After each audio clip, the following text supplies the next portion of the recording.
ओम नमः शिवाय, हर हर महादेव।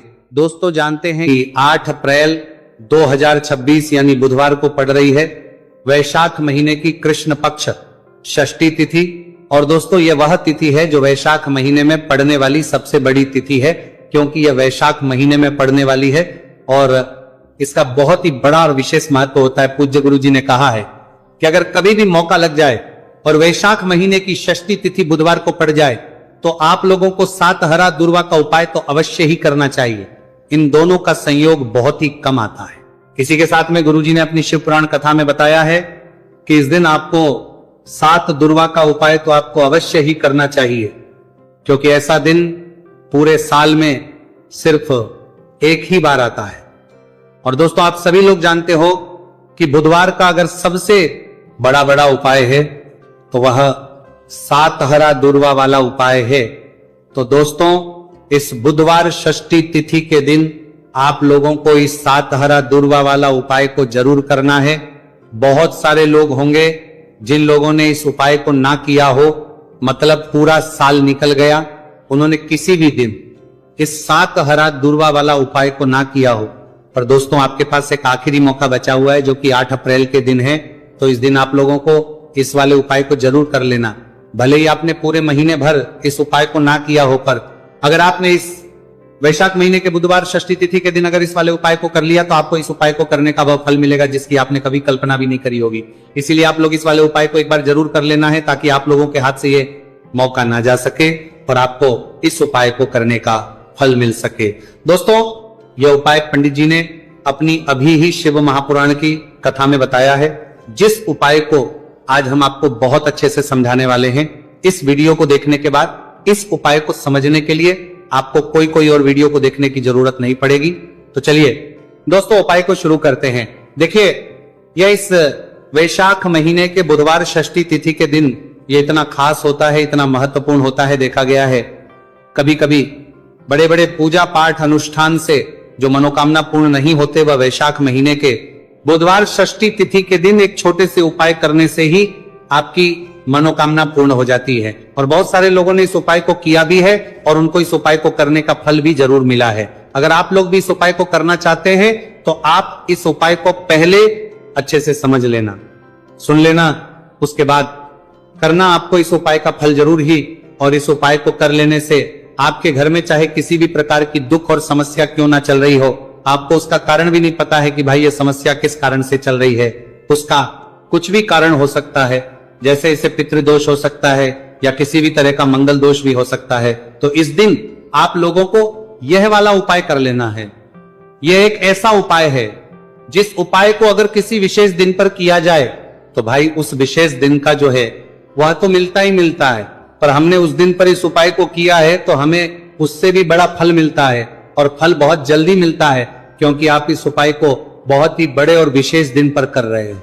तो चलिए अब उपाय के बारे में बात करते हैं, लेकिन उससे पहले आप लोगों को यह जानना आवश्यक है कि आखिर यह उपाय किस समय करना है, किसको करना है और कैसे करना है।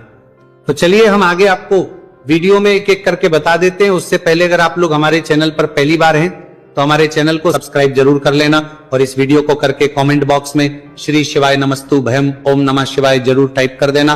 तो दोस्तों इस 7 दुर्वा वाला उपाय को हमें इस बुधवार षष्ठी तिथि के दिन कैसे करना है, किसको करना है, किस समय करना है और कहां पर करना है, ये सारे सवालों के जवाब आपको इस वीडियो में मिल जाएंगे। और जो ये वीडियो देखेगा भाई उसको 7 हरा दुर्वा वाला उपाय जरूर करना चाहिए, क्योंकि इस दिन 7 दुर्वा का भी बहुत ही बड़ा और विशेष महत्व होता है। और जब बात आ जाए हरा दुर्वा की तो ये सोने पर सुहागा वाली बात हो जाती है, और ये एक बहुत ही बड़ा उपाय हो जाता है इस बुधवार षष्ठी तिथि का।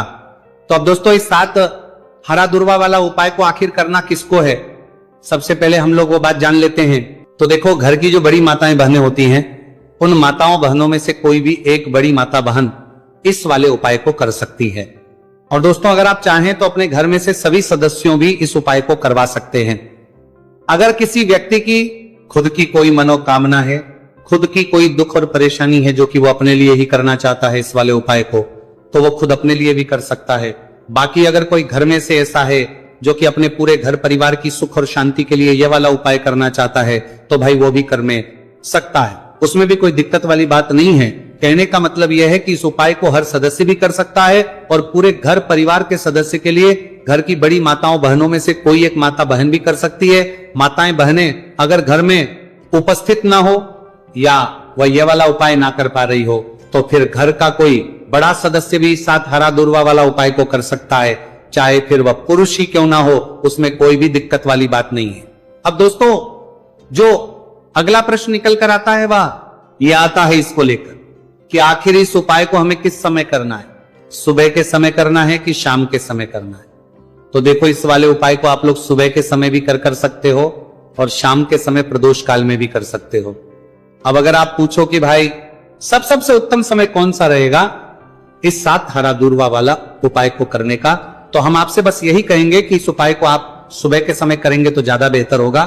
बाकी अगर प्रदोष काल के समय भी करेंगे तो भी अच्छा होगा, उसमें कोई भी दिक्कत वाली बात नहीं है। तो अब दोस्तों जो अगली सबसे बड़ी और महत्वपूर्ण बात आती है वह यह आती है कि सुबह अगर हम उपाय को करेंगे तो हमें कितने बजे से लेकर कितने बजे तक के बीच में करना है, और शाम के समय प्रदोष काल में करेंगे तो हमें कितने बजे से लेकर कितने बजे तक के बीच में लेकर कितने बजे से लेकर कितने बजे तक के बीच में बजे के बीच में करना है। तो देखो सुबह जितनी जल्दी हो सके आप उपाय को करने की कोशिश करना। बाकी अगर कारणवश लेट भी हो जाओ, थोड़ी देर भी हो जाए तो 10 या 11 बजे तक भी आप उपाय कर लेना, पर 12 बजे से ज्यादा देरी ना हो, ठीक है, इस बात का ध्यान रखना। उसके बाद में दोस्तों अगर शाम के समय प्रदोष काल की बात करें, प्रदोष काल का जो समय है होता है वो शाम के 6 बजे से शुरू हो जाता है। मतलब शाम के 6 बजे से लेकर शाम के 6 बजे से रात के 8 बजे के बीच का जो समय होता है यह समय प्रदोष काल का समय होता है। तो इस उपाय को 7 या 8 बजे के बीच में भी कर सकते हो। मैं आप कभी भी इस वाले उपाय को कर सकते हो, उसमें कोई भी दिक्कत वाली बात नहीं है। तो वैशाख का महीना ही है जो आपको धन दौलत पुण्य दोनों ही देने वाला है। वैशाख के महीने में तुलसी का पूजन करके श्री हरि विष्णु से जुड़े हुए कुछ उपाय करके आप अपने जीवन की निर्धनता, धन से जुड़ी समस्याएं, कर्जे से जुड़ी समस्याओं को हमेशा के लिए दूर कर सकते हैं। भगवान विष्णु को तुलसी अति प्रिय है, इसलिए उनकी पूजा में भी विशेष रूप से हम तुलसी का उपयोग करते हैं। और बिना तुलसी दल के, बिना तुलसी मैया के श्री हरि विष्णु की पूजा और उनका भोग दोनों ही अधूरे होते हैं। इसलिए वैशाख के महीने में ऐसा उपाय आपको बताने वाले हैं जिसे करने से श्री हरि विष्णु की असीम कृपा आपको मिलेगी और मां तुलसी से ऐसा आशीर्वाद मिलेगा, जीवन का हर दुख, हर कष्ट, गरीबी, निर्धनता, कर्जे से जुड़ी समस्याएं सब कुछ ही आपके जीवन से दूर हो जाएगा और सुख, समृद्धि, धन, वैभव, ऐश्वर्य सब कुछ आपको अपने जीवन में आसानी से मिलने लगेगा। तो चलिए बात कर लेते हैं कि कौन सा उपाय है, तुलसी के पौधे में कौन सी चीज आपको रखनी है और इस उपाय को किस समय करना है। देखिए सबसे पहले तो आपको बता दें कि अगर आपके घर में तुलसी का पौधा नहीं है तो वैशाख के महीने में एक तुलसी का पौधा अपने घर में लाकर जरूर लगाए, क्योंकि वैशाख के महीने में जो लोग अपने घर में तुलसी जी का पौधा लाकर लगाते हैं, माँ तुलसी का पूजन करते हैं, कभी भी माँ तुलसी उनके घर में निर्धनता नहीं रोकने देती है। हमेशा उनके घर में धन की वृद्धि होती है, धन की वर्षा होती है। तो जरूर से तुलसी का पौधा आप वैशाख के महीने में अपने घर जरूर लेकर आए और अच्छे से आपको माँ तुलसी का पूजन करना है, माँ तुलसी के पौधे की देखभाल करनी है। और वो कौन चीज है जो आपको तुलसी के पौधे में वैशाख के महीने 8 अप्रैल बुधवार षष्ठी तिथि में रखना है और कैसे यह चीज रखते ही रातों रात आपके जीवन में चमत्कार होगा और आपके भाग्य का भी आपको साथ मिलेगा। तो देखिए इस वीडियो में जितने भी उपाय हम आपको बताएंगे सभी उपाय सरल है। देखो गुरुजी ने कहा है कि बुधवार के दिन आपको 7 हरा दूर्वा वाला उपाय तो अवश्य ही करना चाहिए। वीडियो के अंतिम में आपको उपाय बताया है, आपको करना है। देखो आगे बढ़ने से पहले वीडियो को एक लाइक जरूर करें। देखो सबसे पहला उपाय, यदि आपके जीवन में कर्जा बहुत अधिक है, आपके जीवन में संकट बहुत अधिक रहते हैं, आपके ऊपर बहुत अधिक विपदा आ रही है, बार बार आपको अपने व्यापार में और अपने धन में हानि देखने को मिल रही है, यानी कि आपको प्रत्येक कार्य में हानि हो रही है, तो आपको यह उपाय करना चाहिए। इस उपाय को करने के लिए आपको 2 चीजों की आवश्यकता होगी। सबसे पहले है, आप जानते हो, जो कि भगवान गणेश जी को समर्पित होती है, तो आपको वो हरा दूर्वा की आवश्यकता होगी, साथ ही में एक लोटा जल की आवश्यकता होगी। और आप जब भी उपाय को करें, जिस दिन भी आपको करें, तो आपको प्रातः कल सुबह सुबह ही सुबह वो करना है। इस बात का विशेष रूप से आपको ध्यान रखना है। ठीक है, तो आपको एक हरा दुर्वा लेनी है। अगर आधा हरा दुर्वा भी मिल जाती है तो भी कोई दिक्कत नहीं है, बस आपको हरा दुर्वा है, अगर ज्यादा ना मिले तो उस स्थान पर एक हरा दुर्वा भी ले सकते हैं। हरा दुर्वा आपको आसानी से कहानी पर भी मिल जाएगी, बस याद रखिएगा शुद्ध दुर्वा, और मतलब उसे शुद्ध करके ही उपयोग में लीजिएगा, है ना। तो आपको करना क्या है, एक हरा दुर्वा या एक से ज्यादा भी हरा दुर्वा आप लोग ले सकते हैं, तो एक हरा दुर्वा अपनी ले लीजिए। एक हरा दुर्वा के साथ में आप एक लोटा जल ले लीजिए और इन दोनों ही चीजों को लेकर शिवाजी के मंदिर पहुंच जाइए। जी के मंदिर पहुंचकर सबसे पहले आप शिवाजी के पास में बैठ जाइए। शिवाजी के पास में बैठने के बाद जो शिवाजी की शिवलिंग होगी, शिवलिंग के ऊपर सबसे पहले आपको ये दुर्वा को समर्पित करना है। दुर्वा को कुछ इस प्रकार से समर्पित करना है कि जो दुर्वा की दांडी का मुख होगा वह जलधारी की तरफ हो, जहां से जल नीचे करता है ना। और जो हरा दुर्वा का मिला हुआ भाग होगा वो अपने आप शिवाजी के पीछे की तरफ हो जाए। ठीक है, तो इस प्रकार से ये हरा दुर्वा का ये दुर्वा आपको भगवान शिवाजी का शिवलिंग के ऊपर समर्पित करनी है। और जो एक लोटा जल आप अपने साथ लेकर आए हैं, इसी दूर के ऊपर भगवान शिव जी के शिवलिंग के ऊपर एक धारा से आपको समर्पित कर देना है। ठीक है, अब यहां पर देखने बात यह है कि ये उपाय इस व्यक्ति को करना है जिस व्यक्ति की नौकरी नहीं लग रही हो, जो व्यक्ति परीक्षा में पास होना चाहता हो, तो इस व्यक्ति को अपने हाथों से इस उपाय करना है, तभी उपाय काम करेगा। ठीक है, उपाय को करने के बाद आपको 3 महीने उपाय आपको कब तक करना है, जब तक कि आपकी नौकरी ना जाए। जब तक आप इस उपाय को नियम के साथ करो आपकी नौकरी जरूर लगेगी। अब बात करते हैं दूसरे उपाय के बारे में। तो देखिए, दूसरे उपाय जो है पूरी कोशिश करनी है कि षष्ठी तिथि की तिथि पर आपको प्रदोष काल के समय में ही यह उपाय करना है। लेकिन किसी कारणवश यदि आपको समय नहीं मिल पाता है तो फिर आप इस उपाय को सुबह से लेकर के शाम तक किसी भी समय में कर सकते हैं। तो देखिए दोस्तों, सबसे पहले तो आपके पास जितने भी हरे मूंग, चाहे आपके पास 5 हरे मूंगे, 5, 7, 21 जितने भी हरे मूंगे, उन्हें आपको अपने सीधे हाथ की हथेली में रखने हैं और आपको अपनी मुट्ठी के अंदर इन हरे मूंग को बंद कर लेना है। अब देखिए, आपको ये जो हरे मूंग की मुट्ठी है, इसे सबसे पहले तो भगवान शिव के शिवलिंग से स्पर्श करवानी है। देखिए दोस्तों, आप सभी को पता है कि जब हम शिवलिंग पर कोई भी सामग्री अर्पित करते हैं, उससे पहले हम अपनी मुट्ठी के माध्यम से उस सामग्री को शिवलिंग पर स्पर्श करवाते हैं। तो सबसे पहले तो आपकी मुट्ठी में जो हरे मूंग है, उस हरे मूंग की मुट्ठी को आपको शिवलिंग पर स्पर्श करवानी है और आपको इस हरे मूंग की मुट्ठी को वर्ष करवाते समय लगातार शिव महापुराण के मूल मंत्र श्री शिवाय नमस्तु भयम या फिर ओम नमः शिवाय, इस मंत्र का जाप करते रहना है। इसके बाद आपकी जो भी कामना है, जिस भी प्रकार के कार्य में आपको रुकावटें देखने को मिल रही हैं, आपके जीवन में जो भी बीमारी है, जो भी आपके जीवन में रोग चल रहे हैं, या फिर आप अपने जिस भी प्रकार के कार्य में सफलता की प्राप्ति करना चाहते हैं, यानी कि यदि आपकी किसी भी प्रकार की मनोकामना है तो उसे आपको महादेव के समक्ष रख देनी है। देखिए, आपको अपनी मुट्ठी को शिवलिंग से स्पर्श रख के ही आपकी जो मनोकामना है उसे महादेव के समक्ष रखना है। तो देखिए, आपको श्री शिवाय नमस्तु भयम इस मंत्र का जाप करते हुए अपनी मनोकामना को बोल देना है। इसके बाद आपको अपनी जो मुट्ठी है इससे शिवलिंग से हटा लेनी है। इसके बाद आपको ये जो हरे मूंग की मुट्ठी है, इससे नंदी महाराज का जो पैर उठा होता है, वहां पर आपको सरे मूंग की मुट्ठी को स्पर्श करवाना है। स्पर्श करवाते समय आपको वहां पर भी श्री शिवाय नमस्तु भयम मंत्र का जाप करना है और जो आपने शिवलिंग के सामने मनोकामना बोली थी, उसी मनोकामना को आपको नंदी महाराज के सामने भी बोलना है। अब आपको महाराज के वहां से भी अपनी यह मुट्ठी हटा लेनी है। अब इस मुट्ठी को सीधे आपको लेकर के पहुंच जाना है। आपके आसपास या फिर शिव मंदिर के आसपास जो भी बेलपत्र का वृक्ष है, वहां पर देखिए बहुत ही अच्छा उपाय है। और यह जो उपाय है आपको सिर्फ एक बार ही करना है।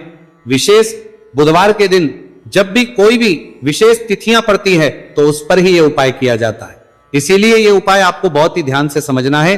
तो देखिए, आपको बेलपत्र के वृक्ष के वहां पर पहुंचने के बाद आपकी जो हरी मूंग की मुट्ठी है, इससे आपको बेलपत्र के वृक्ष से स्पर्श करवा देनी है और आपकी वही मनोकामना जो आपने शिवलिंग के वहां पर बोली थी, नंदी महाराज के सामने बोली थी, उसी मनोकामना को आपको बेलपत्र के वृक्ष के वहां जब हरे मूंग की मुट्ठी को स्पर्श करवाएंगे, वहां पर भी आपको बोलनी है श्री शिवाय नमस्तु भयम। इस मंत्र का स्मरण करते हुए महादेव से आपकी जो भी मनोकामना है उसे परिपूर्ण करने की आपको प्रार्थना करनी है। अब देखिए दोस्तों, फिर आपको अपने घर आ जाना है। पूज्य गुरुदेव ने बताया है कि बुधवार की षष्ठी तिथि के दिन जो भी व्यक्ति इस उपाय को करता है तो उसके जीवन की ऐसी कोई मनोकामना नहीं, कोई कार्य नहीं जिससे सफल नहीं किया जा सकता है। अगर आप अपने विवाह के लिए उपाय कर रहे हैं, नौकरी के लिए कर रहे हैं, या फिर अपने व्यापार के लिए ये उपाय कर रहे हैं, और यदि आपने दिल से प्रार्थना की है तो महादेव भी आपकी पूरी प्रार्थना जो है उसे दिल से ही स्वीकार करते हैं। इसीलिए आपको इस बुधवार की षष्ठी तिथि पर यह दिव्य उपाय अवश्य ही करना चाहिए। अब दोस्तों हम जान लेते हैं पूज्य गुरुदेव द्वारा बताए गए दूसरे खास उपाय के बारे में। देखिए दोस्तों, पूज्य गुरुदेव ने बताया है कि यह उपाय भी आपकी किसी भी प्रकार की मनोकामना को परिपूर्ण करने के लिए, देखिए इस उपाय को करने के लिए मात्र आपको एक दीपक की आवश्यकता होगी। दीपक जो है आप अपने घर पर शुद्ध आटा मनकर उसका ही तैयार करेंगे। अब देखिए, इस दीपक में आपको लंबी रुई की बाती का प्रयोग करना है, साथ ही साथ इस दीपक में आपको शुद्ध घी का प्रयोग करना होगा। अब देखिए, इस प्रकार से दीपक तैयार करने के बाद इसी के साथ में आपको एक हरा साबुत मूंग का दाना ले लेना है। अब देखिए, ये जो दोनों ही सामग्रियां, इन्हें लेकर के आपको सीधे पहुंच जाना है भगवान शिव के मंदिर में। देखिए, ये जो उपाय है विशेषकर आपको शाम को प्रदोष काल के समय में ही करना होगा। देखिए, आपके पास जो ये लंबी बाती वाला दीपक है, इससे आपको शिवलिंग के सीधे तरफ, जहां श्री गणेश जी का स्थान होता है, उनके पास में आपको ये जो लंबी बात वाला दीपक है, सबसे पहले तो इसे आपको रखना है। देखिए, शिवलिंग पर गणेश जी का स्थान होता है, उससे थोड़ा सा दूर आपको ये दीपक रखना है और इसे आपको प्रज्वलित करना है। इसके बाद आपके पास जो एक हरा मूंग है, इसे आपको उससे जलते हुए दीपक के अंदर ही डाल देना है। अब देखिए, जिस तरफ आपने दीपक जलाया है, जिस तरफ आपने दीपक प्रज्वलित किया है, यानी कि गणेश जी के इस तरफ आपने पास में जो दीपक प्रज्वलित किया है, उसी तरफ आपको बैठना है और दीपक को प्रज्वलित करते समय को कम से कम 11 बार श्री शिवाय नमस्तु भयम इस मंत्र का जाप भी करना है। पूज्य गुरुजी ने बताया है कि दीपक को प्रज्वलित करने के बाद और श्री शिवाय नमस्तु भयम इस मंत्र का जाप करने के बाद आप जिस भी मनोकामना की पूर्ति के लिए उपाय कर रहे हैं, उस मनोकामना की पूर्ति के लिए आपको महादेव से प्रार्थना कर लेनी है। देखिए, हरे मूंग का यह उपाय भगवान गणेश को प्रसन्न करने के लिए, साथ ही साथ महादेव को भी करने के लिए पूज्य गुरुदेव ने बताया है कि हरे मूंग से किया गया यह उपाय आपकी किसी भी प्रकार की मनोकामना को बहुत ही शीघ्रता से परिपूर्ण करता है, और यह उपाय आपको केवल बुधवार षष्ठी तिथि पर ही करना है। तो दोस्तों, यह थे पूज्य गुरुजी द्वारा बताए गए कुछ बहुत ही खास उपाय। अगर आपको जानकारी अच्छी लगी हो तो वीडियो लाइक करिएगा। मिलते हैं फिर एक नए वीडियो के साथ। श्री शिवाय नमस्तु भयम।